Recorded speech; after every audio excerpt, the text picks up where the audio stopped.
Check it out, we rapping for the Texans. Put weed in, Crenshaw Bridge, we flexing. Houston rap style, we bringing the heat. Talking Texas football, nothing compete.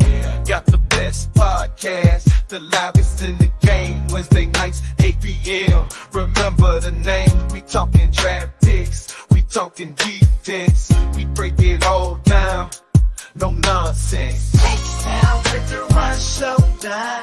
On the mic, talking Texas football. Every Wednesday night, with special guests dropping knowledge. Taking the stage, holding it in Crenshaw Briggs. Be holding it down in the H-Town, wiping it down. Talking touchdowns in H-Town. Houston culture, we holding it down. Talking news and rumors, keeping it real. No filter, we got the Texans appeal.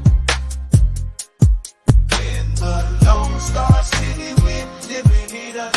Talking all things Texas, we can't get enough. From the football field to the concrete jungle, we're repping H-Town. Ain't nothing humble, bitch. Yo. Welcome to the Texans Fan Battle Podcast. We got a special guest tonight. Before I introduce him, introduce you to my amazing trio. We got Mr. Bo Diggity 713. Say what's up to the folks. Hey, yo, what's good, y'all, man? What's happening? What's happening? And we got my A1 since day one, Mr. Matthew Briggs. Let's go. I'm excited for this one. Yes, sir. We got a special guest tonight. Former Houston Texans, former Detroit Lions. We got Mr. GQ himself, Glover Quin. What is up, fellas? What's up? Hey, What's up, I just want to let you know Zach Dials hyped you up last week, so you have a lot of hype to live up to. Zach Diaz, my guy. Oh man, well, welcome to the show, Mr. Glover. Glad you're on, man. It's always good to talk to a guy that played for organization, played at a high level, and it's great to talk about Coach. You know, you played with Coach. You could give us some ins and outs about Coach, and things you've seen on the field or in the locker room or the personal side about Coach that we don't know about that you could share with us. So we're gonna jump right into that right there. Bet.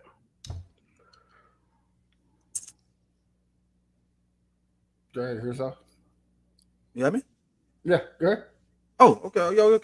Yeah. So yeah, we're gonna jump right into about Coach Rhines, man. Just tell us some things about Coach Rhines that maybe we don't know or the fans don't know that's listening and watching.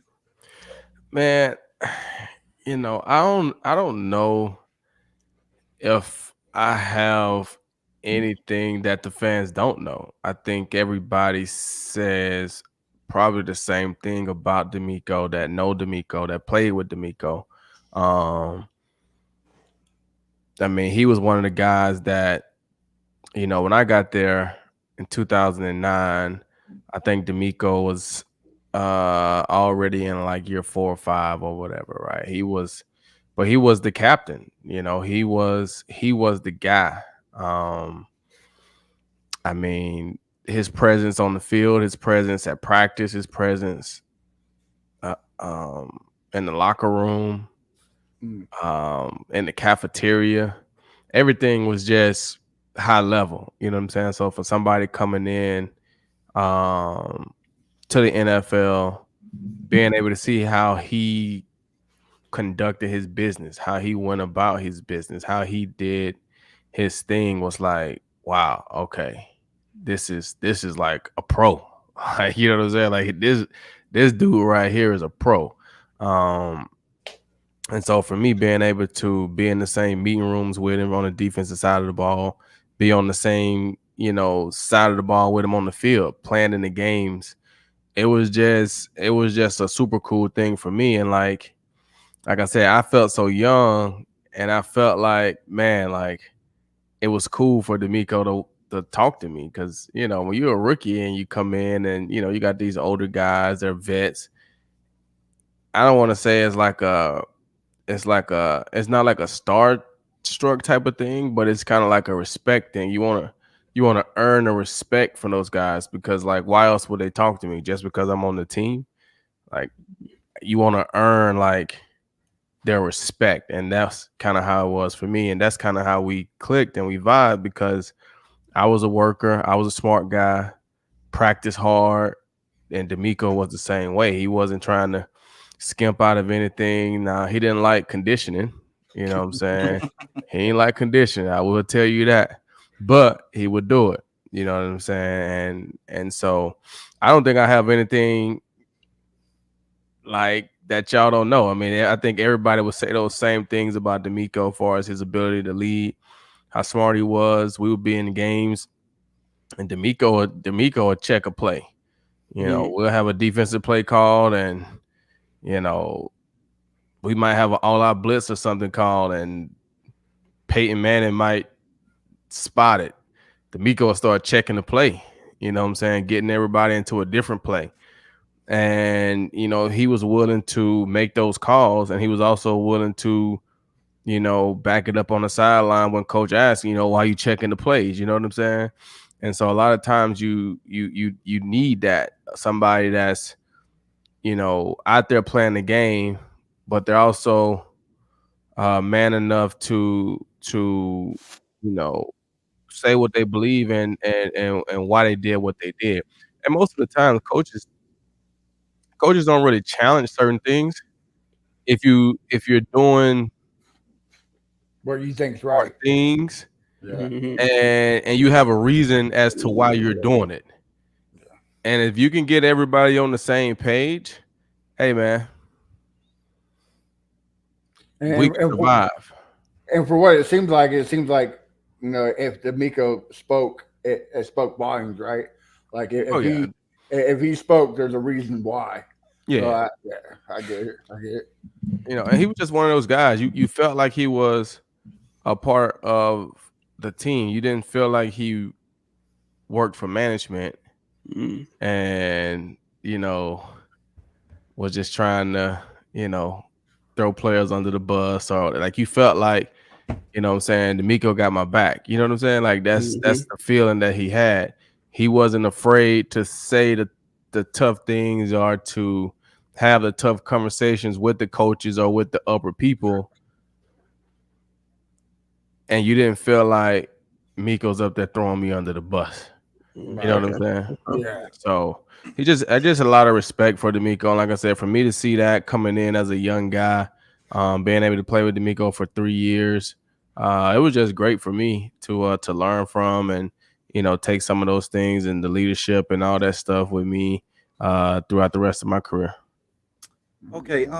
Last year, I saw you at the press conference when they introduced D'Amico.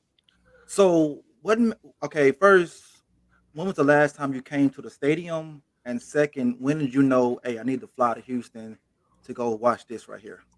Well, first of all, I live in Houston. Obviously, you still live in Houston. Okay. Yeah, I live here. I live on the west side, Richmond, Katy, Fulshire area. The last time I went to the stadium would have been 2020. One maybe. 2021. I think it was a game in like December or something. I think the Texans played against the Colts, I think. I was coaching my son's little league youth football team, and you know, we had finished our season. We had won the Super Bowl. The guys had played great throughout the year, man, and I felt like I wanted to reward them and take them to a Texans game. You know what I'm saying? Because living out here on this side of town, you know, playing in the Richmond, Rosenberg area, I mean, some of those kids never get to go to a Texans game. Like, you know what I'm saying? And so I just kind of felt like, you know what? These guys been working hard. I want to get them to a Texans game. So I reached out to the ticket people, and we was able to get like, you know, a good group rate or whatever. So I bought the whole team tickets, and me and the coaches, we kind of took the guys down. And I think David Culley was still the head coach at that time. So that's why I think it was 2021, because I think Lovey would have been 2022, and then D'Amico came 2023. So yeah, I think it was 2021, right after COVID. So yeah, that was the last time that I had been to the stadium. I mean, and then when they hired D'Amico, it just kind of felt like Houston football the way I remembered it. I didn't feel, just living here in the city, or not necessarily in the city, but living here in the area, I didn't feel the connection with David Culley. I didn't feel the connection with Lovie Smith.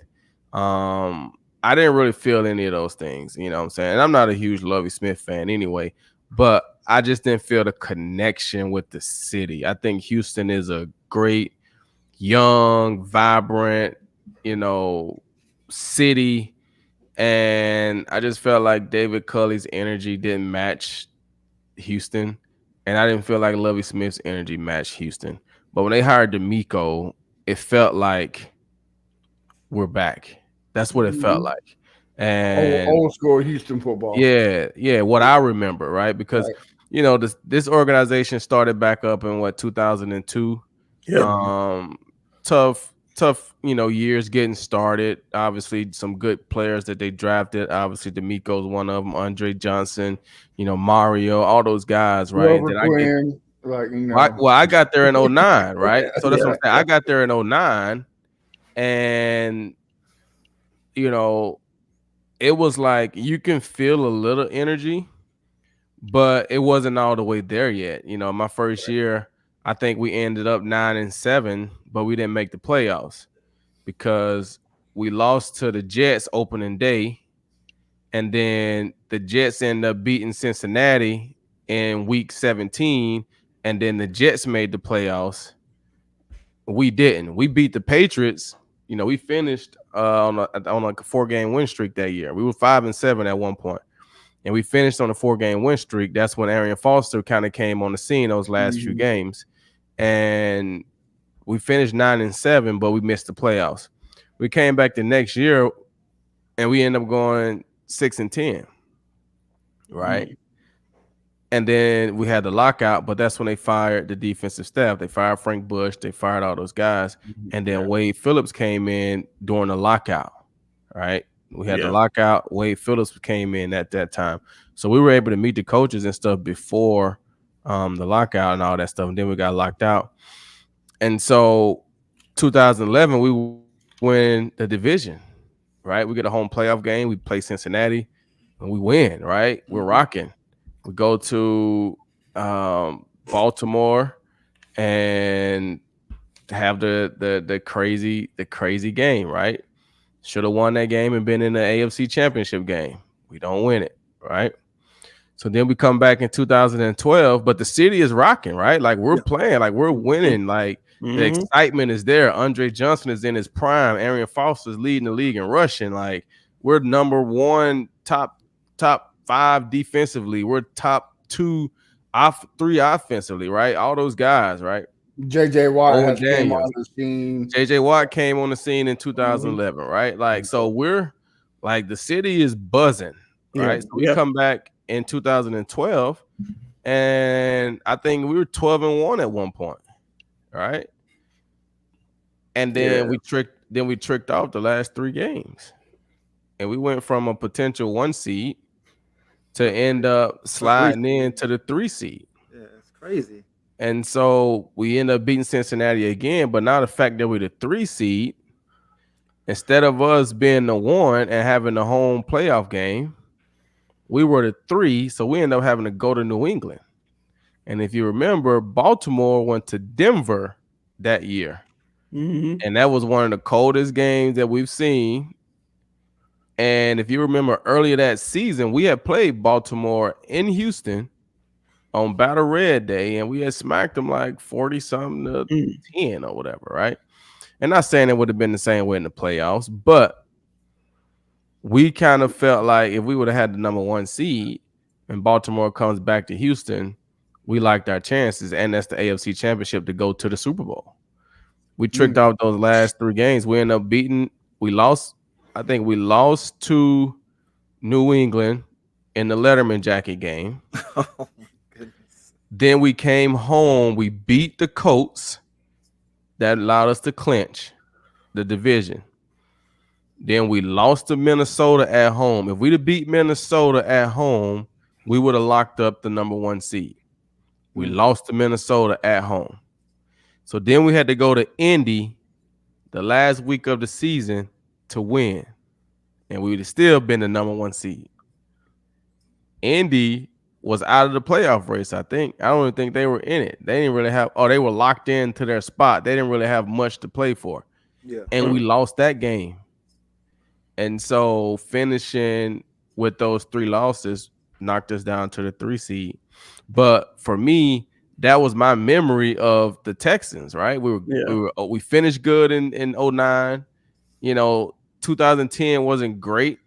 And then 11 and 12, we was like lit, you know what I'm saying? Winning the first division. And so that was the vibe.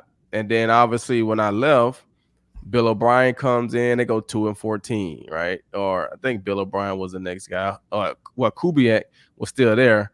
They go 2-14 or whatever, and then Kubiak get sick or got fired or something happened. He got let go, and then Bill O'Brien comes in, and it's just kind of whatever, up and down. Then the dark cloud. It was all downhill from that. And so then when they hired D'Amico, it just kind of felt like, oh, we're going back to like Miko remembers what it was like when the Texans were popping.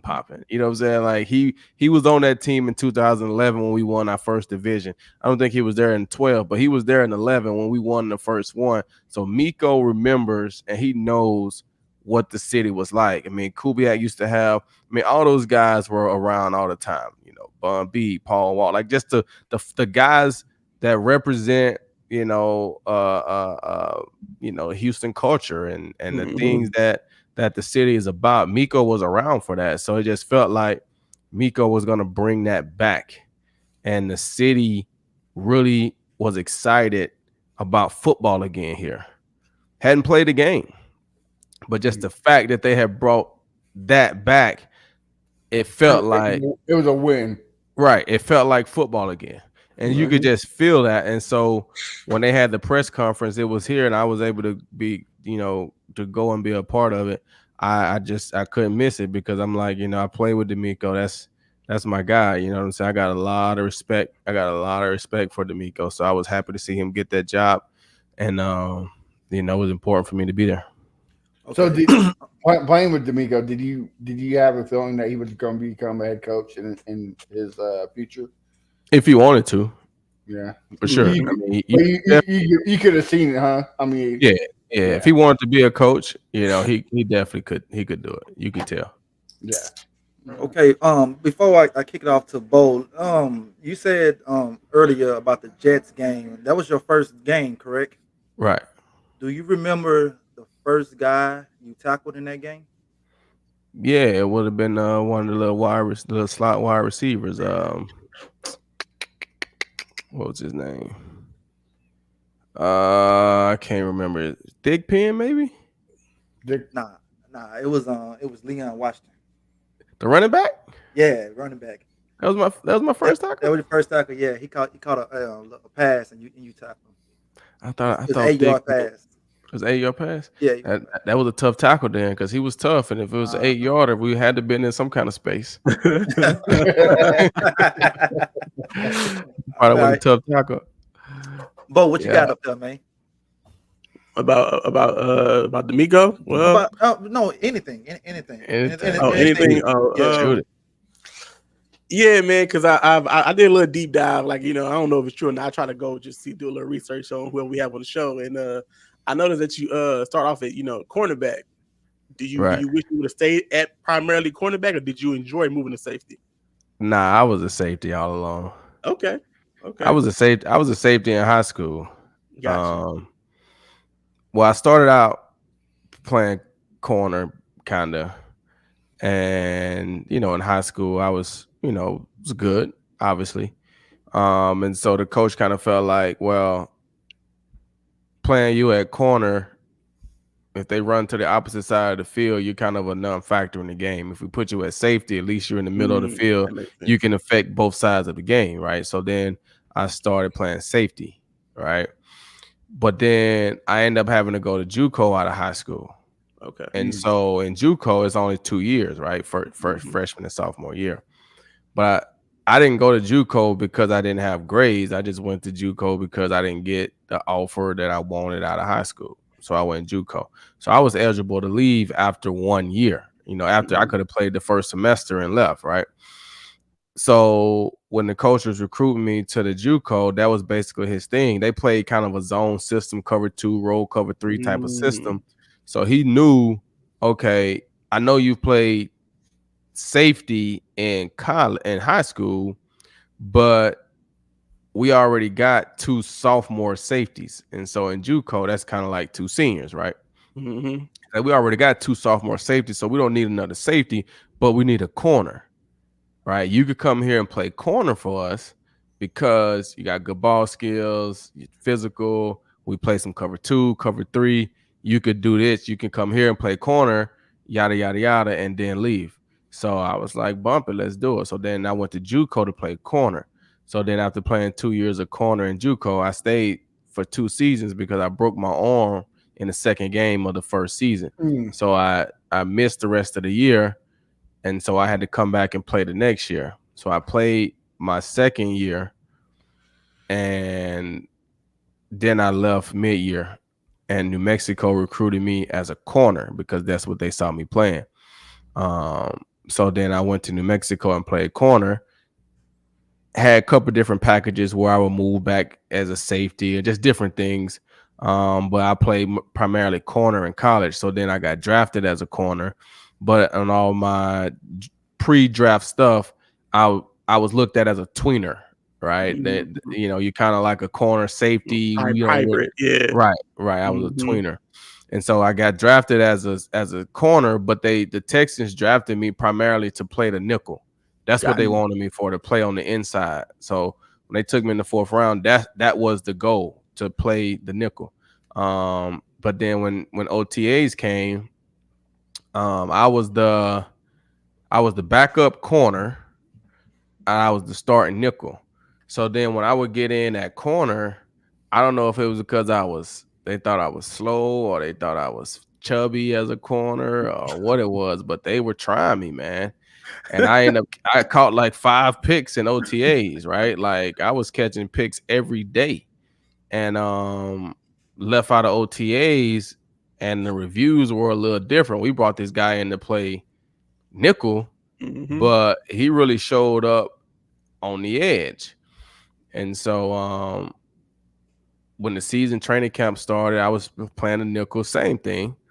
And then the season came, and we didn't play great the first couple of games. I think we lost to the Jets, and secondary didn't play great. And then we beat the Tennessee Titans in week 2.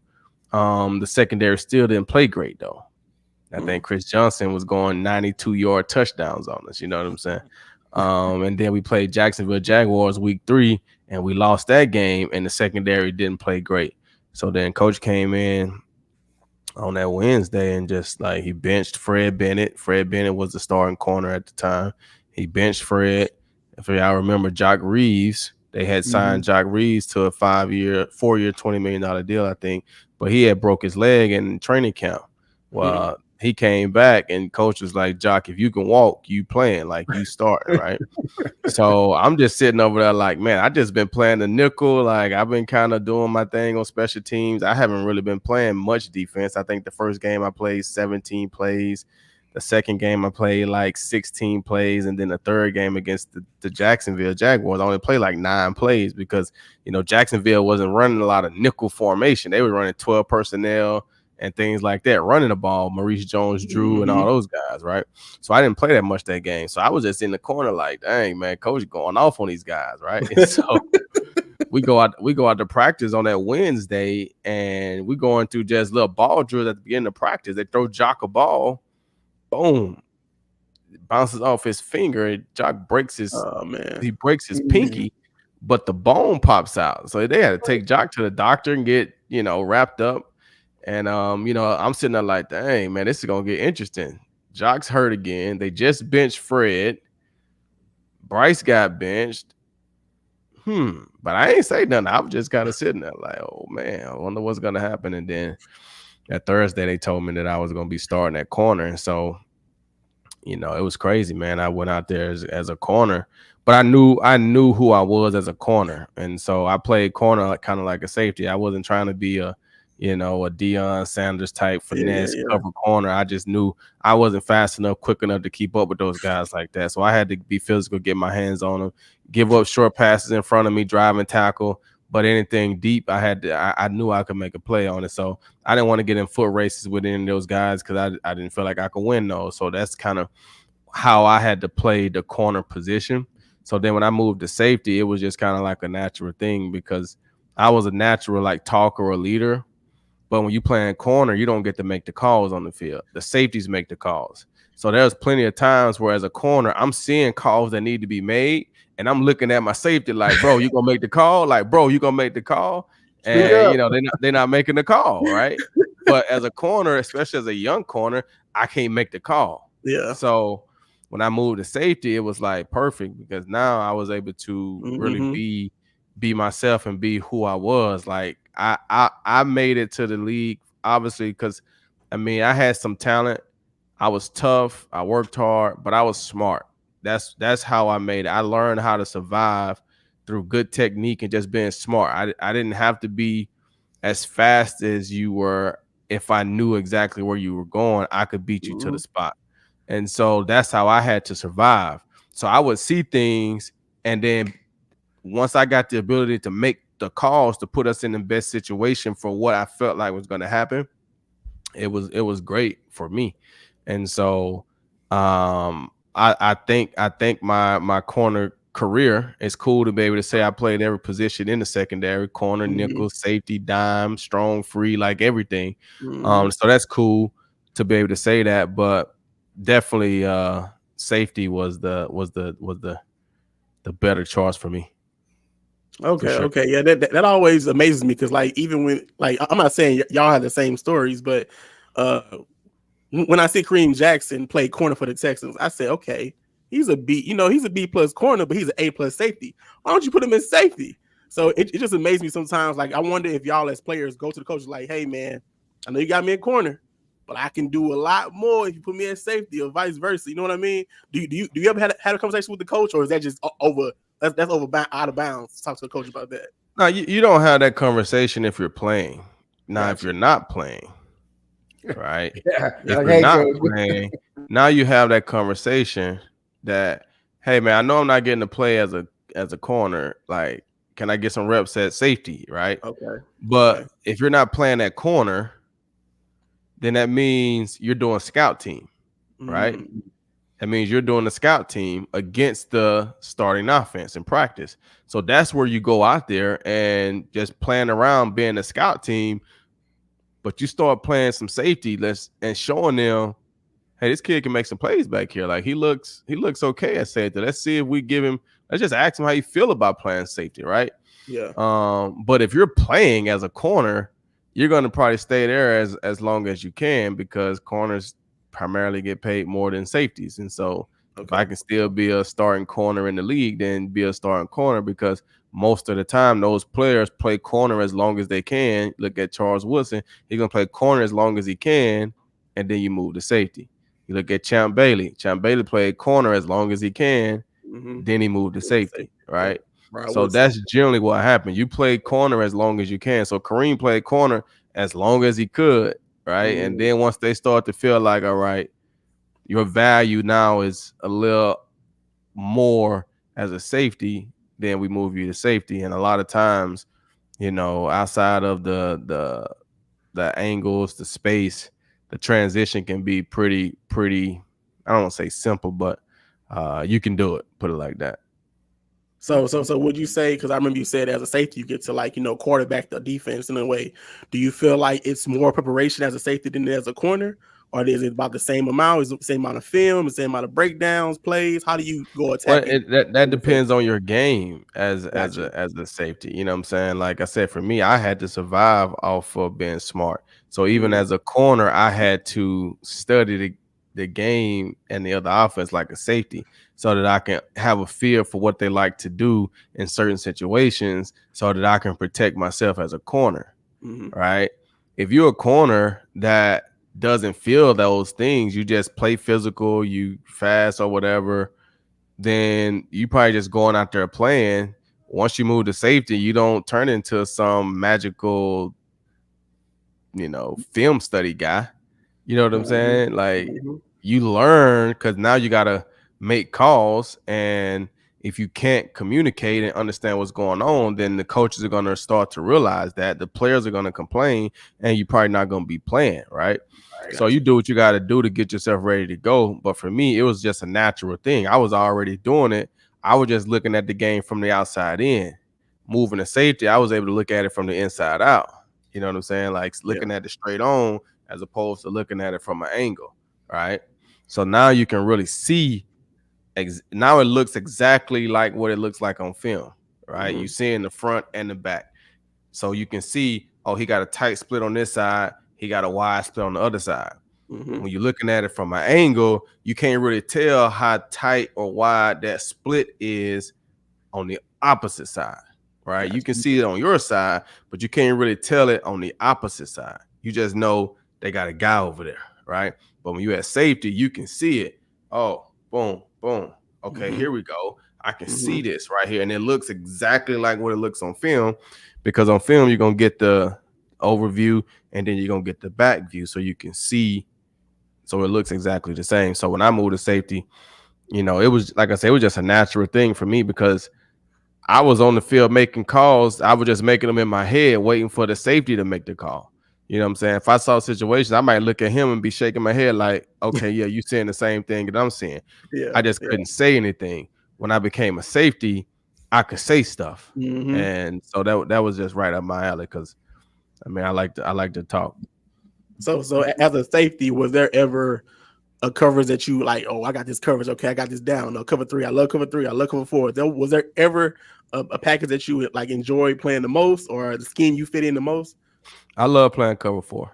Cover 4, okay. Yeah, I love quarters. I didn't really like cover 2 as much. Yeah, that's a lot of ground to cover.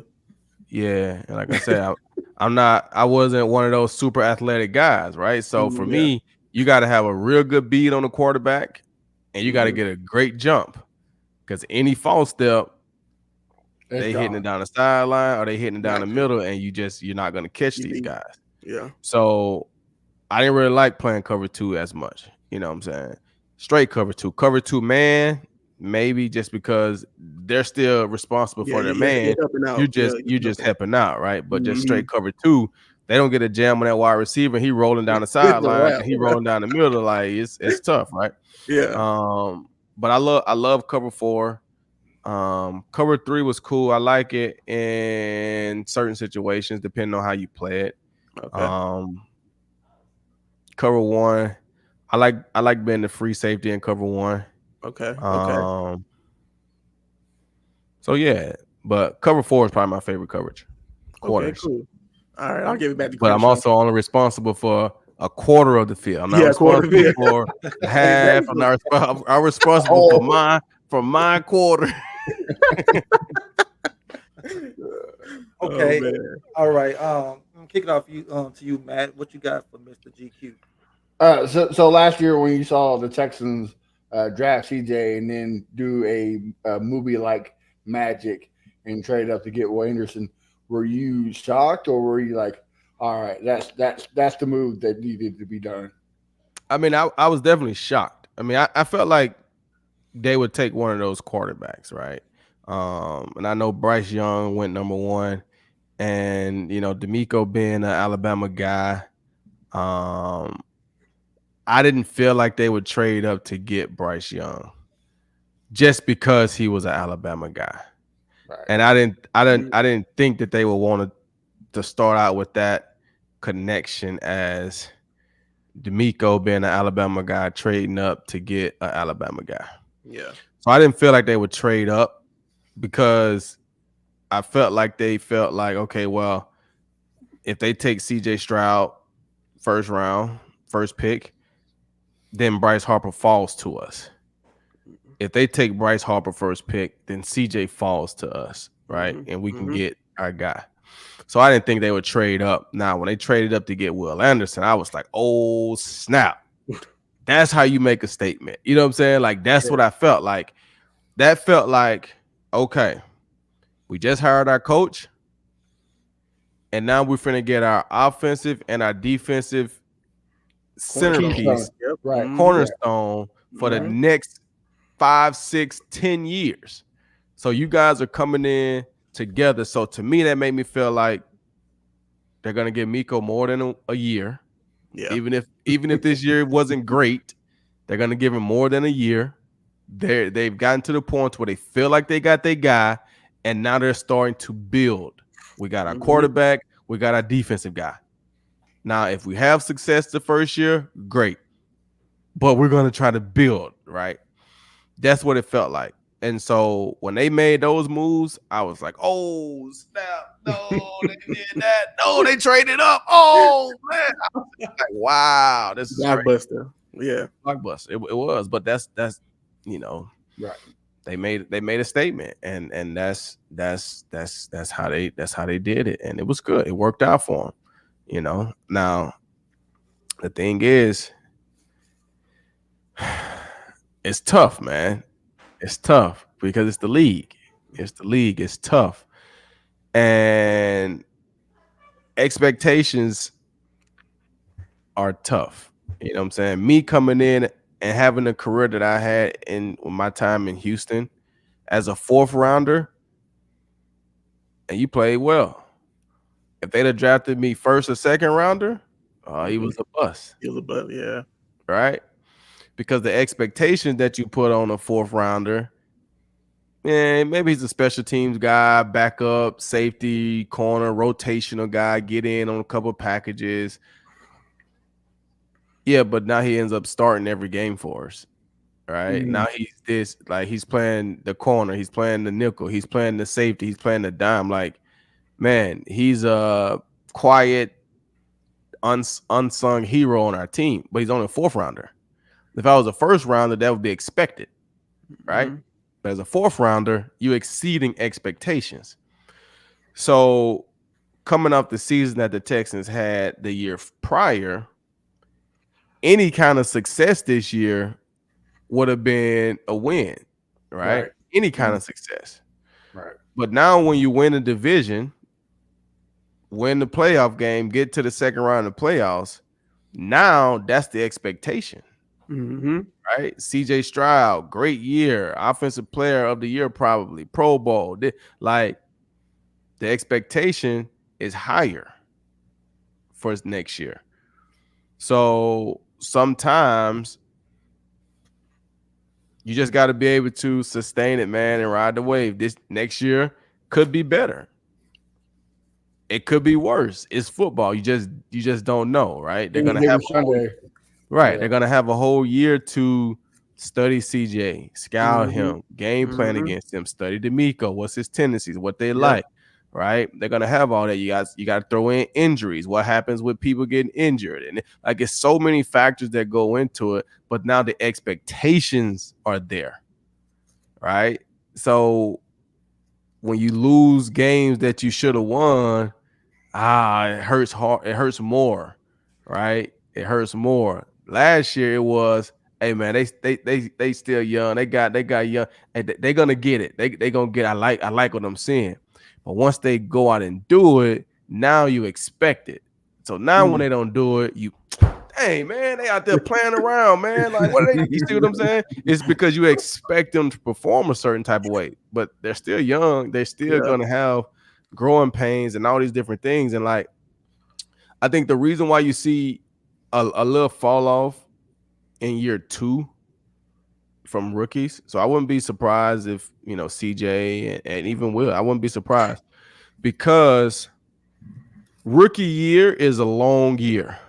Long year. I mean, you got to think those guys go from training camp. Oh, yeah. Their senior year of college, right? Training camp, senior year of college. Go through a whole college season. Both of those players, Ohio State and Alabama, I think, was in the college football playoffs. Top 4, yeah, they were in top 4. Right? So they playing a long time, right? So now they get done January, Now they're right into training for the combine. Yep. Right? Go to combine in February. Now they're right back into training for pro days. Right? Go right into pro days. Now you get drafted. Now you're right into NFL offseason. Yeah, media training, all that stuff, right? And you first round top picks. So all the other obligations that come with that, you having to do all that, all this, all that, right? Then now you finally get to training camp again. Now you go through a whole NFL season, make the playoffs. Now you're playing to mid-January again. Right? You playing to mid-January again. And then you look at they make the Pro Bowl, right? CJ, all this stuff. They're probably in Vegas right now. They was in Orlando last week. They're not training right now. They're not.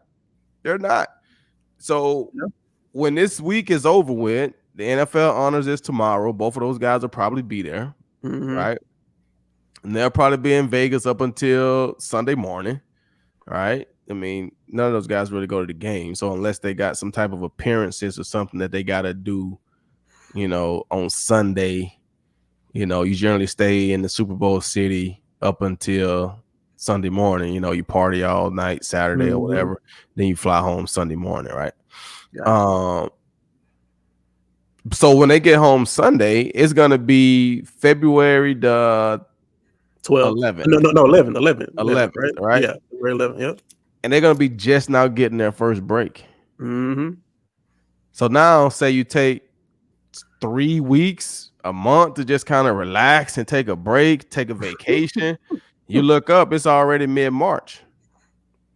You got 3 weeks of training right before you back into off-season, OTAs again, right? So coming off that first year, especially when it's successful, all of the outside things that you got to do, the media stuff and obligations and awards and traveling, and then you finally get a chance to take a break. You rest for a little bit, let your body heal up. Next thing you know, you look up, you back at work, but you haven't really put in like that off-season work. Right? So then you have a little lull in year 2, right? Sometimes, I'm not saying all the time, but sometimes you have a little lull in year 2, and then after year 2, you recalibrate, and now you're a third-year player, and you kind of understand, like, this is what it takes. I got to be this or I got to be that. That's typically how it happens. Yeah. Not guaranteed. I'm not putting that on CJ or Will. I think those are 2 good young players. But if you see that, that's probably why. Yeah, no, I was just gonna say because CJ gonna be next week playing in the All-Star celebrity game. I'm like, just don't touch CJ Stroud. Let him shoot the ball. Just do it. Don't touch the Yeah. So, but that's what happens, right? When you're a good young player that had a great season, you're gonna have all these different opportunities and these obligations and different things. You're gonna be pulled this way, pulled that way. Like that's just what's gonna happen. And then you're gonna look up. It's gonna be March, and you're gonna finally be getting a chance to breathe. And it's like, heck, I gotta go back to training, right? But you ain't gonna want to. You're gonna be like, bro, I'm tired. Like I finally can take a vacation, because even though he's in Vegas right now, he's not on vacation. They're working. You know what I'm saying? Like when you go out there like that, you got appearances here. You got to be there. You got to be there. You got to do this. You got to do that. Now, it's what 7:45 in there. He's probably at some appearance right now. You know what I'm saying? Then he's getting ready to go to probably a party that he got to make an appearance at, and then now you got to go to another one. He's not getting sleep this week. Right. He's in Vegas at the Super Bowl. You're not getting sleep. He's shaking hands, kissing babies, like he's But I mean, that's a part of it. That's what you got to do. Oh, no doubt. Yeah. Okay. Go ahead. All right. So this what I want to know right here, man. What happened during free agency back in 2013? Like, I thought you was coming back. So how did you end up in Detroit? Sure, it was simple. that was where I had to go. You know, when I was a free agent coming up, you know, throughout the whole year, you know, Rick and them would come up to me and, you know, tell me that they wanted to get something done. So I was always like, all right, cool. But I went to school for business. I understand business. And I told you I'm a pretty smart guy. So as I'm looking at our team, I'm sitting there and I'm saying to myself, in order for them to sign me back, something has to happen. Because if you remember, we had just signed Jonathan Joseph to a $45 million deal. They had just signed Danielle Manning to a $20 million deal. We had just drafted Kareem Jackson, who was a first-round corner. Right. Ed Reed too, wasn't he that year? No. It wasn't there. Ed came 10 days later.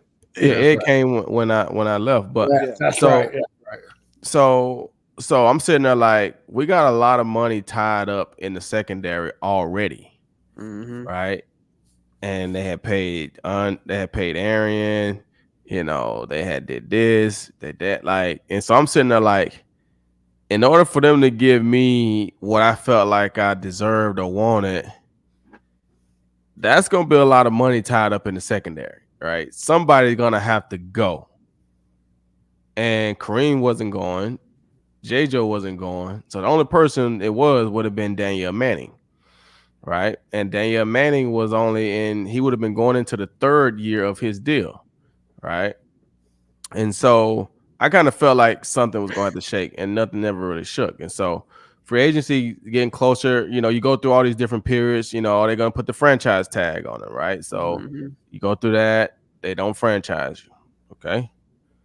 Then free agency started getting closer, and you still haven't really heard anything. And, you know, in the NFL, they don't really do stuff until there's deadlines, right? You know what? The deal got to be done by Thursday at noon. So we're going to hit them up Monday. We're going to hit them up Monday and send them an offer. Maybe they send us back Tuesday. Maybe we can agree by Wednesday or Thursday at 10 o'clock, right? Gotcha. So still don't hear anything, right? And so my agent's like, hey, man, I haven't heard anything from the Texans, so I don't really know what's going on. I was like, yeah, I don't know either, right? So, but you're hearing all the reports. All right. So then my year of free agency was the first year they started doing the tampering period, right? Where they allow you to contact free agents, or at least their agents, before the free agency period starts. So the tampering period starts, and Detroit's the first team that hit me up, like literally. Tampering period starts at 12 o'clock, 12:05. My agent's like, Detroit just called. So at that time, 2013, Detroit's the last place on my mind, right? Detroit, Cleveland, like, bro, I'm not trying to go there. Like, what is that, right? So we go through a couple of days of tampering. My agent's like, hey, I still haven't really heard anything from the Texans. You know, Detroit wants you to come out there, so maybe you can take this visit, and maybe that'll show the Texans that, hey, somebody else is interested, and you know, maybe that'll push them to make you an offer, right? And so I was like, all right, cool. So they set up the whatchamacallit with Detroit. And so the tampering period, like I said, they couldn't talk to me until free agency started. So they had told my agent, hey, we're going to fly them out. They got a 5 o'clock flight leaving out of Houston. But we can't contact him until it would have been 3 o'clock my time. So he needed to have his bags packed, all that stuff. Once the free agency period opens up, we'll send him my itinerary and all that stuff. But he's going to fly to Bush. You know, so basically had everything planned, but they couldn't talk to me or tell me until free agency officially opened. So I was sitting at the house, bags packed, sitting there looking at, you know, my wife at the time, just like, all right, man, like, I guess I'm finna go take this visit to Detroit, you know what I'm saying? And so I drive to the airport, and the whole time I'm driving to the airport, I'm just like, dang, man, like, is this really happening? Am I gonna have to leave Houston? Like, yeah, freaking A, right? So I fly to Detroit, and you go through the visit and all that stuff. And so we get to the day. And so I meet with the GM, and they're telling me all this stuff about, wanting me to be a part of the culture change. And, they really wanted, like, I was the guy that they wanted, right? They brought me in, they brought in Reggie Bush, they brought in Jason Jones, but they were like, you're the guy that we want. Like, you know what I'm saying? And so I still was like, man, I want to go back to Houston, man. Like I said, we just coming off two division titles. Like, we was popping, man. Like, my house is here. I live here. I love the city. Like, bro, I want to stay here, right? So Detroit makes me an offer. Still hasn't heard anything from Houston. Detroit makes me an offer. So I tell my agent, I was like, man, call Houston, right? Call Houston.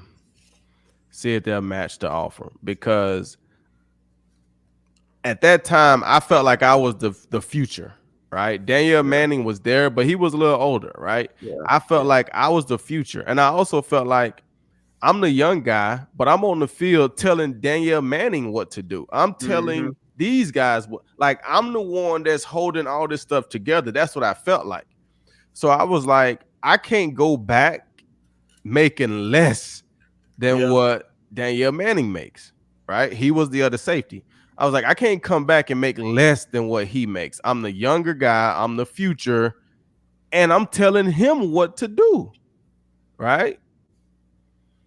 And Daniel was my guy. You know what I'm saying? Like, he was my guy. And he'll say all these same things. So I felt like I just couldn't come back making less. I wasn't saying I need to make exponentially more, but I at least felt like it should be the same, right?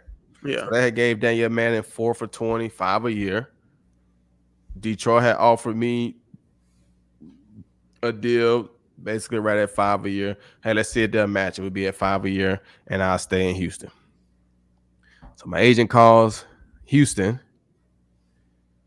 and while I'm sitting there, right? While I'm sitting there, literally, you can see it on just like this going across the bottom right here. Subscribe, try YouTube. Literally, you can see it on TV, ESPN. Glover Quin agrees to terms with the Detroit Lions. And I'm sitting there, and I call my agent. I'm like, hold on, bro. I didn't agree to terms. Like, what is this on TV? And this is what my agent said. I can't say this with I don't know.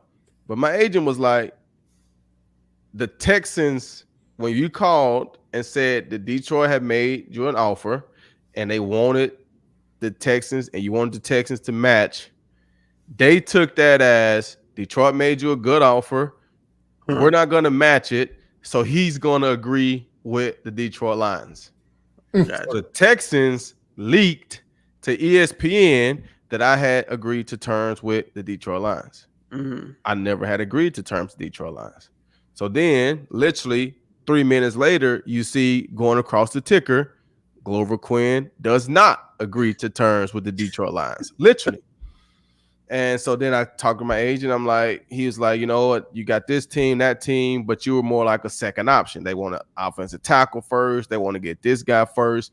And if they get this guy, then they can offer you. But if they get him, they can only give you this much. If they don't get him, they can give you more, because the year that I came out in free agency, the salary cap was a flat cap for 2 or 3 years after the lockout. So the cap was like flat at 120, 120, like there wasn't no big deals. Like the biggest deal as a safety in free agency my year, Deshaun Golson got 5 for $40 to go to Tampa. The next deal was LaRon Landry. He got 4 for $24, $6 million a year. So that was kind of the range, right? The top player got $8 million a year. Nowadays, average to, I don't want to say below average, that's an insult, but average players are getting $8 million a year as a safety nowadays. back then that was the top, right? But the salary cap was flat at 120 for like 3 years in a row. Now it's probably like close to 200 mil, right? So it's way more money out there. And so it was like, you know, if they get this guy, they only got enough money to give you, they're only better to give you this much, and this, and that. So I was like, man, you know what? I ain't ever wanted to be like a second fiddle guy. Like I want to go somewhere that want me. So Detroit want me, bump it. Let's go to Detroit. So then you see back across the screen at the bottom, Glover Quin does agree to turn. Literally, I kid you not, bro. This is. He agreed, he didn't agree, now he agreed again. And then that's how it was. And so I get on the plane, I'm flying back to Houston. I'm literally just like, wow, this is crazy. I just signed in Detroit. Like, I'm leaving Houston. Like, I got off the plane, I go walking through the airport, like I literally started shedding tears, man. Like, it was like sad, just really sad. And it's like as a fan, because I wanted you to stay. And it was crazy. You know what I'm saying? And you know, I think, you know, the true fans that knew me, they appreciated how I played. I think the way it went down wasn't cool, but it was magnified because of how I played in Detroit. If I would have went to Detroit and flopped, nobody would have cared really that it went down like that. But the fact that I went to Detroit and played well, now the true fans were like, I knew he was going to be like that. We should have kept him. Because when I left, there's been a revolving door at safety. They drafted DJ Swearinger. He didn't do what they wanted. They signed Ed Reed. He didn't do anything. They paid Raheem Moore. He didn't do anything. Like, it was a revolving door. It was like all this money that y'all passing out. Y'all passing out all this money, and I only asked for $5 a year. Like, I just wanted $5, but y'all giving out this, that. Just Ed Reed takes money and just left. Like, hey man, thank y'all for the quick bag, right? Yeah. So for me, I'm sitting back like kind of laughing at that point. Like, that's what y'all do. Yeah. Okay. So on that right there, that was my follow up question. How did that make you feel that they gave Ed Reed $15 million, $5 million guaranteed? Then you see what Ed Reed did that year. Then you see what Daniel Manning did that year as well. Neither one of those guys played a full season, and you went out to Detroit and ball. So how did that make you feel as a player? You know, it made me feel like what I tell people right now. Don't focus on proving people wrong. Worry about proving people right. Yeah. So in that moment, I wasn't really thinking about proving Detroit wrong. I mean, proving Houston wrong. I was really happy that I was able to play well because Detroit believed in me. And by playing well for Detroit, it showed that Houston did wrong, right? But when they went 2-14, like I had friends on that team. Like I was still watching the games. That first night they opened up on West Coast in San Diego. Yeah. Right. In San Diego, they had the late game. I'm in Detroit. They playing in San Diego. I'm staying up. They had the second game. I'm staying up to 2 o'clock in the morning watching the game. And you thought they was going to win that game. And they end up losing. They'd go on to lose. No, we ended up winning that game. They won that game and then lost everything else and went 2-14. Losing. Right. And a part of me is just like, you're sad for your homies, right? Because you got friends on that team, but you're also just like, dang, man, they kind of fell apart when GQ left. You know what I'm saying? That's kind of how you feel. Like, sure, I left, they fall apart, but I was the glue. I'm the glue, right? I was the glue. That's where it was. But I feel like it was a blessing, honestly, man, because you know, I don't think, even if I would have stayed, I don't think the Texans would have gave me an opportunity to be a star. Right, because of how I came in as a 4th round draft pick. I was like that utilitarian, do everything, you know, this, that, and the other. We had J. Joe, we had Kareem, we had JJ Watt coming into his own. We had we had a bunch of stars. Yeah, stars are So I feel like I would have just had to stay as a role player. Detroit wanted me to come and be The the franchise. star. The They guy. wanted me to be the guy. You know what I'm Mhm. saying? And so in that regard, it worked out because I was able to deliver and put together some successful seasons in Detroit. So it worked out. But like I said, if I would have stayed in Houston, I don't think I would have been put in the situation to have the same impact as I had in Detroit. Mhm. You know what I'm Yeah. saying? And so I think that's what makes it feel a certain way because I left and had success, right? And so you just feel like I would have had that same success in Houston. That's what you feel. Yeah. Yeah. But Yeah. I can't say that it would have been like that because I don't think I would have had those opportunities to do that. Yeah, Well, in the moment, you think to yourself like, why is this? Why is it going this way? But then what has your name on it has your name on it. That's why I look at things. What has your name on it has your name on it. You just got to roll with the punches, do your job, and you'll look back and like, oh, that's why that happened. Makes sense. Before what's crazy is hold on. So what's crazy is I don't have any ill will against the Texans, right? Mm-hmm. But last week I was at the Houston Sports Awards, and somebody told me, it's like, hey man, did you see Rick Smith over there? And I was like, nah, I ain't see him. So I look over and I see him. I went over to speak, and you would have thought he saw a ghost or something. But I ain't got that. Like I say, the fact that it worked out for me in Detroit, I don't have any, you know what I'm saying? It's kind of like a hindsight thing, right? Like if it would have been awful in Detroit, I probably would have had like some animosity against. Yeah. But it worked out for me, and it ended up being a great move. And so for me, I still got love for Houston. Some of the fans that remember me, although it's been 12 years, probably 10 years since I played here, right? Mm-hmm. 2012, now it's 2024, right? It's been 12 years since I played here. So a lot of the young fans, they probably don't remember me as a player here. You know what I'm saying? The older people, my age people probably do. And they still appreciate me. I see them around the town and in the city and stuff like that. And that's cool. And then the Detroit fans know me and they appreciate me. So it's cool. I live here in Houston, but it's pretty solid, man. I got nothing but love for those guys. We before we let you go, I had a question, but Tyler from 610, his question goes in with mine. So here it is. It says, question for you, Glover. Did you ever tell Andre he stole your headline that week 12 when he beat up Cortland Pitt again? Oh man, you know what? That's so funny, right? Because how was that game? How was it seen live? Was it? Dude, I was literally right there in front of it. I was literally right there in front of it. And it's funny because I was at the TriStar card show this past weekend with my son, right? And they had a picture of Andre and the fight. And my son was like, man, Daddy, that's a fight. It looked like that's a fight right there. I was like, yeah, son, I was at that game.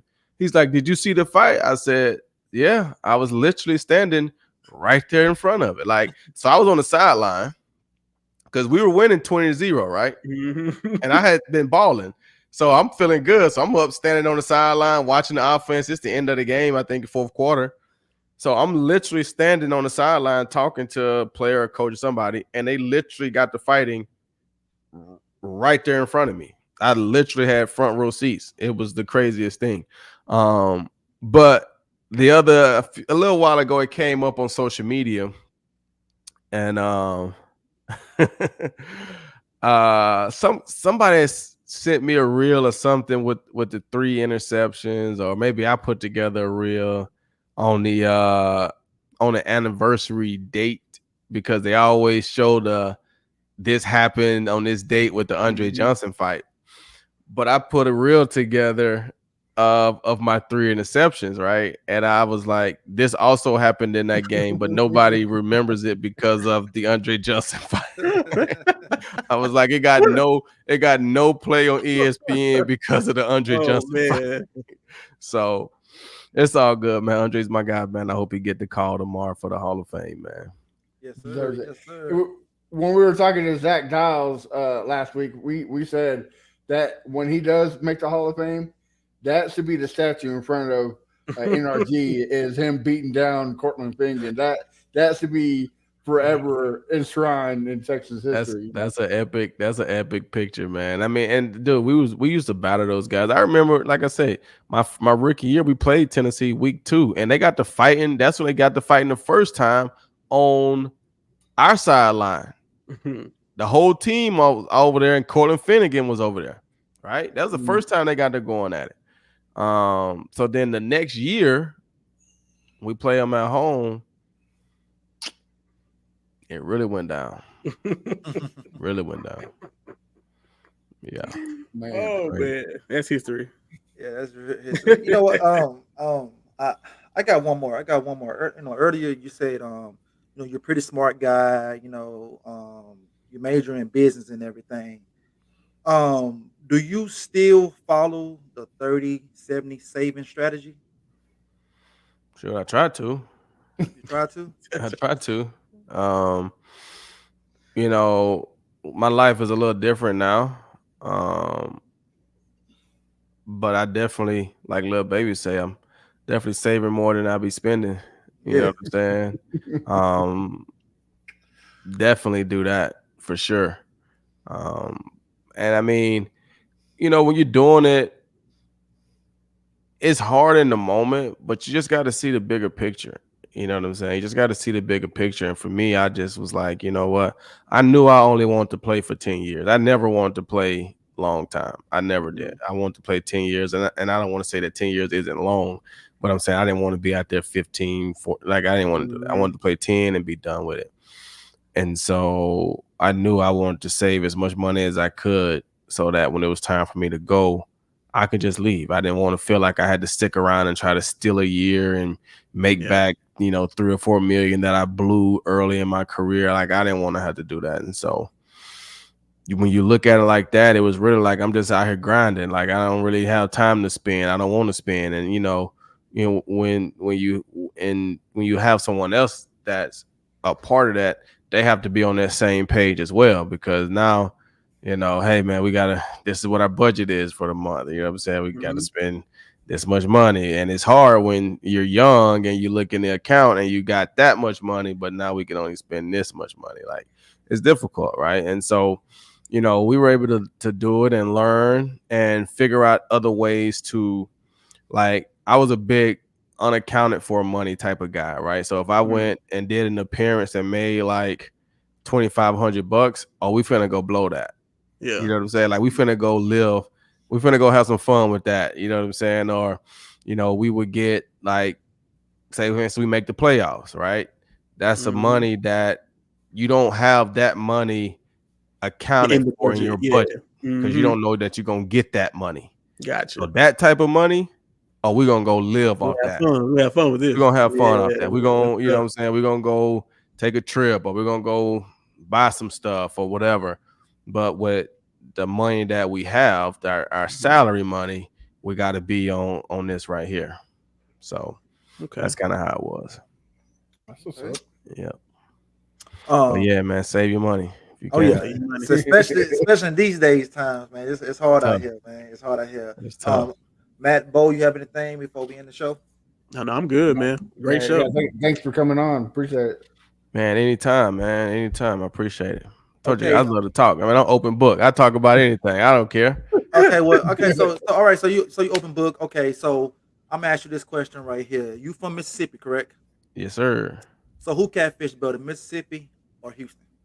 Ooh. Well, I honestly, if I'm gonna be completely honest with you, I'm gonna have to say Mississippi. Just because at this stage in my life, I don't really eat a lot of catfish. So I really haven't had catfish like that in Houston. You know what I'm saying? Because, I mean, growing up in Mississippi, you're eating a lot of catfish. And, you know, it's fried catfish. And you don't eat a lot of baked or grilled catfish. You know, so it's fried catfish. We're having a fish fry, right? Yeah, that's what it is. Fish fry. Yeah. So at this stage in my life, you know, I don't really eat a lot of fried food. other than maybe a French fry or some wings, depending on where they at. You know what I'm saying? So I don't go to a restaurant and order fried catfish, but it's not in my brain to get grilled catfish or the blackened cat. You know what I'm saying? So I just kind of don't really eat a lot of catfish. So I haven't really experienced the Houston catfish. So then I just gotta by default say Mississippi catfish is better. You know? Okay, well then I'm a double back. So when you left Houston, went to Detroit, who food was better? Oh, Houston. Houston food is better for sure. Can't go wrong. Yeah, Houston got good food. Yeah, really good food. I mean, and I would say, you know, as a whole, right? So, and this is the difference, right? So, Houston, when you say has good food, we're talking restaurants, right? Growing up in Mississippi, it's home cooked. Yes. So when you start looking at the restaurant world, yes, the restaurants in Houston are way better than in Mississippi. But the home cooked, I mean, that's what I grew up on. You know what I'm saying? My mom, I feel like she can do her thing, right? So the food here is great. So then when you go to Detroit, restaurant-wise, the food is better here to me as well. But Houston is the 4th largest city. Like Houston is a major city, so they're gonna have some really good food, and it's really good. So yeah, I gotta get Houston a nod over Detroit in the food aspect category. You know, Detroit is known for what it's known for in the food department, and it's good. But Houston overall, yeah. Yeah, you know, since Crenshaw was asking who's better, you know, we're all about the culture here. So who has better rap music, Detroit or Houston? You know what? I'm gonna have to say, you said rap music. Right. I'm gonna have to say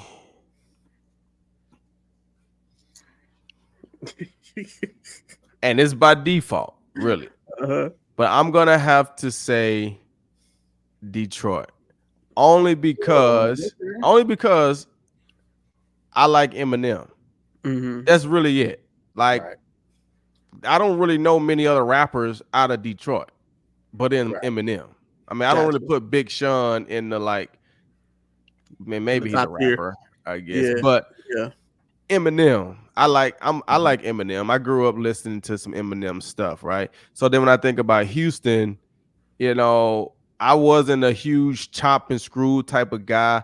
I wasn't a guy that I didn't really like the big heavy voice rappers. You know what I'm saying? Like I grew up seriously like I like the Lil Waynes.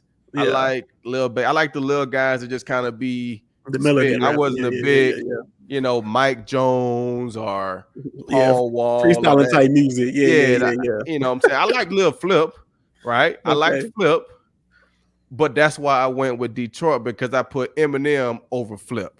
Gotcha. You see what I'm saying? But I mean, if you're looking at it from a total, and to be fair, Detroit has nobody compares to what Eminem has done. And like the dude is a mega superstar, right? Houston hasn't got that yet. So, our Eminem would be Scarface then. Yeah, I mean he would, but and that's what I'm saying. I wasn't a fan of like those type of rappers. Yeah, you know what I'm saying. Yeah, he like the man. Hold up, right? Man, I'm coming down. Yeah, I wasn't really on that. I was on some Lil Wayne. I was with the Hot Boys, you know what I'm saying? Back I was a Lil Wayne guy. So then, you know, those type of guys. I liked Fabulous growing up. Like just like, you know what I'm saying, like those type of rappers. Instead of the Ghetto Boys, you like the 504 Boys, right? Yeah, stuff like that. You know, I wasn't a big Biggie Smalls guy. Yeah, you know what I'm saying? Like I just wasn't that. And I mean, like I said, I wasn't a big Biggie fan I know their music. But I wasn't like beating down the door for like that. The next song, right? But you know, Lil Wayne dropping mixtapes, I'm on them. Every last one of them. I'm on them. You know what I'm saying? Right. So, I did have one more question before we get off of here because he did play for Detroit. when Dan Campbell was going for it on fourth down, you ain't call nobody to get him off the fild. You ain't call nobody, let them know about keep going. You was at the game. You was at the game. I was Yeah. at the game, man. Oh my gosh, man. Golly. Oh man, I know that was tough. Here, man. You know what, man? You know, it's hard. Yeah. It's hard, man. You in the moment. Like I said, I think the first one is arguable. The second one, I think you got to kick it. But it's all hindsight. But yeah. for me, I go to halftime and I'm up 17. I'm just trying to get to the finish line now. Yep. Meaning, if we're running and we get to the last half mile, I don't have to hit a PR on my speed. I just got to stay 100 yards in front of the person behind me. If I'm 100 yards in front of the person behind me, if he pick it up a little bit, then I got to pick it up a little bit. Mm-hmm. He slow it down, I can slow it down. I'm just trying to get to the finish line because I'm already 100 yards ahead. Exactly. Yep. So for when I think about it like that, second half, they go down, get a field goal. We go down. We don't need to go for it on fourth. We gotta go for it. Exactly. Let's keep it at 17 points. Let's take the momentum away. They got a field goal. We got a field goal. If they go down and don't get it on fourth down, now you go down and maybe you can get it on fourth down, right? But they got a field goal. You go get a field goal. Mm-hmm. Keep it at 17. We racing the clock now. We trying to get to the finish line. That's what we trying to do. We ain't trying to make no other statement. The biggest statement made will be winning the game. Yep. Not me going for the fourth down. Not me. The biggest statement made would be winning the game. However you get there, nobody's gonna care that you took the chances. Yep. Your gonads shrunk or whatever nobody's gonna care if you win the game and go to the Super Bowl. Now you might be walking around with big gonads, but everybody's like, bro, we should have let them shrunk a little bit and let's kick it, right? But you know, that's hindsight, man. Dan Campbell did a great job. You know, the thing you got to live with the good, live with the bad. We can all second guess it. That's what he felt like in the moment. So that's what he did. I'm just a fan nowadays. I'm just a couch quarterback, I guess, whatever you guys call it. Couch. I don't know what it is, but that's just my opinion. That's what I say. But, you know, I think a lot of times when you get into games, everybody looks at certain decisions that you make. And I think you have to separate yourself from that stuff and understand why you're making those decisions. You're making those decisions to go for it on fourth down based off of how the game is going. Your team is executing really well. The other team is not really stopping us. We're just stopping ourselves, right? So I feel very confident in going for it on fourth down. I'm not going for it on fourth down just because I want to say I'm going for it on fourth down. Right. If the vibe isn't right, if my team isn't functioning right, if the other defense is on fire, you're probably not going for it on fourth down. The odds aren't there. So I think, like I say, the second one, you're down by 3 with 6 minutes left to go. Mm-hmm. Right. So you can almost say I'm going to get at least one more possession, right? 1 to maybe 2, depending on how quick it goes. So at that moment, I got to tie the game up and at least give myself an opportunity to draw this thing out and get it into overtime or something. If we tie the game up, if they go down and get a field goal, now I got an opportunity to go get a field goal or score a touchdown and win the game. But even if they go and score a touchdown, now I got an opportunity to go down and score a touchdown. And if I really want to have some big ones and send us to the Super Bowl, maybe I go for 2, right? Maybe I go for 2 and say, hey, man, I didn't come here to tie and go to overtime. I came here to win the game. We went for it. We went for 2. We didn't get it. I think that right there, hey, man, that's how it is. But going forward 2 times on 4th down, now it's a different conversation.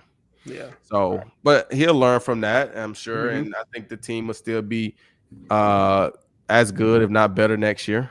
And hopefully they can make another run for it. Okay. Well. Okay. Yeah. All right. I'll take that. So now I got 2 teams, and I feel like I can officially be a fan of 2 teams because the Texans are in the AFC, the Lions are in the NFC. I can be both fans. Those 2 great organizations that I played for, so it's not like I'm bandwagon hopping. I'm a Houstonian. I live here. I feel like it's only right that I support the team that drafted me. I wouldn't even have a chance to be in Detroit if it wasn't for the Texans. So I got Texans gear. I got Lions gear. They play each other this year in Houston. I plan on being at the game. So here's a real question: who are you going to choose when they play in the Super Bowl next year? Hey man, it's just gonna be a great day. I'm just gonna have me some drinks and say, hey, whoever wins, I win. You gotta have the jersey on backup, yeah. Right. I'm just going there because at the end of the day, if Houston win, that'll be the first Super Bowl that they brought to the city, the Texans. If Detroit win, it'd be hey man. Obviously, like I said, both seasons deserves it. Right. And like I say, I think I feel closer to Detroit because I was able to be a good player there, right? Like statistically, I'm high up on the boards in Detroit. Right. Yeah. Right. Yeah. So yes, that gives me a name for the Houston alumni, but statistically, I only had 5 interceptions when I played here. Gotcha. You see what I'm saying? So when you start looking at all time, I might still be the record books because I caught the 3 in one game. But when you look at statistically on the record books, I'm probably not high on the totem pole when it comes to interceptions. You go to Detroit as a safety, I'm number 1 on the board in the history as a safety. You see what I'm saying? So it's just different, right? It's just different. And I played there recently. So those fans remembered me vividly. Houston fans, some of them do, some of them don't. You know what I'm saying? They on the age and everything. Yeah. And I do a podcast, and it's on the Lions. And your Pro Bowl with the Lions. So and my Pro Bowl was with the Lions. I led the league in picks with the Lions. I was an all-pro with the Lions, right? So it's just kind of one of those things. All righty, well, on that note, we're gonna end the show. So, Mr. GQ, tell the folks where they can find you at. Man, I'm everywhere, man. Well, I'm on social media. I do. I'm Glover Quin on Instagram, and I got all my different pages on there. I do custom framing, so I got a framing page, GQ Frames. It's a tag in my profile. I do some photography here and there. Kind of have fun in the art space. I'm on Twitter, Glover Quin Jr. Check it out, man. I make like I had like fun on my framing page. You know what I'm saying? I do some, I think they're kind of cool, like little videos and reels and stuff. Just having fun doing custom framing, man. I frame like jerseys and memorabilia and like all this stuff that you see behind me. Like I didn't do this stuff, but this is like the stuff that I do. Okay. Bo, tell the folks where they can find you at. Oh yeah, you can find me on all socials at Bo Diggity 713. Y'all know the deal, man. All right, Matt, tell the folks they can find you at. Before I do that, don't let Bo be modest. That boy is the best TikToker for Texans. So if you're a Texan fan, make sure you check him out. Some great stuff. You can find me at A1 Day One Texans anytime, brother. And I got a couple articles coming on Fan Battle Sports Network, so make sure you check that out. All right. So you can find me at Fifth Ward Crenshaw everywhere. And Mr. GQ, I got one more question. What you got? Do you still be hooping? Nah. At home with my kids every now and then. Every now and then. You know, I just have that fear, man. Like I played 10 years. I was able to play every game except for one. Like I just don't want to be that guy that's out there playing pickup basketball at 38, 39 and popping Achilles, and I'm just Like, what in the world? You know what I'm saying? Like, yeah. I don't have anything to prove, man. I'm not trying to prove to these young kids that I used to be who I used to be, man. Go Google me, bro. Go look at some YouTube. Go like, bro, I don't have to. You see what I'm saying? Like, I don't want to get caught up in like, oh, I used to be this. I did. You know what I'm saying? There's numbers that show how high my vertical used to be. I don't have to go and dunk to try to prove that I don't do all that stuff. I like to enjoy my kids and go out there and have some fun. So I run around a little bit in the back, but I'm not going 24-hour hooping and all that stuff. Nah. Okay. Ain't no wrong with that. On that note, Matt, hit the bumper. Yo, check it out, be rapping for good.